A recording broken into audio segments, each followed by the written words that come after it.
భూమన కరుణాకర్ రెడ్డిపై తీవ్ర విమర్శలు చేసిన టీటీడీ చైర్మన్ బీఆర్ నాయుడుపై మండిపడ్డారు మాజీ మంత్రి అంబటి రాంబాబు.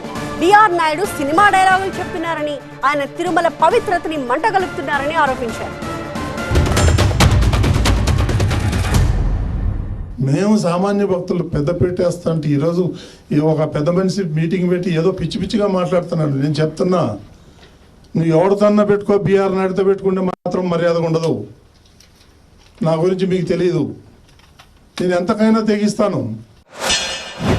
బీఆర్ నాయుడుతో పెట్టుకుంటే మాత్రం కుదరంటే ఎవరితోనే పెట్టుకోవచ్చు అంట, ఎంతకైనా తెగిస్తా అంట. ఏం తెగిస్తావే?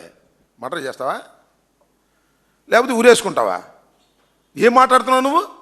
ఎంతగా తెగిస్తావో తెగించమని అడుగుతా ఉన్నాయి. వాళ్ళ నీ ఇష్టం వచ్చినట్టుగా దూషణ భూషణలు చేసేటటువంటి కార్యక్రమం, ఇష్టం వచ్చినట్టుగా మాట్లాడుతున్నావు కరుణాకర్ రెడ్డి గారిని, తర్వాత జగన్మోహన్ రెడ్డి గారిని, జగన్మోహన్ రెడ్డి గారి సతీమణిని కూడా మాట్లాడుతున్నావు. నీతో పెట్టుకుంటే ఏం చేస్తావో చెప్పమని అడుగుతా ఉన్నా.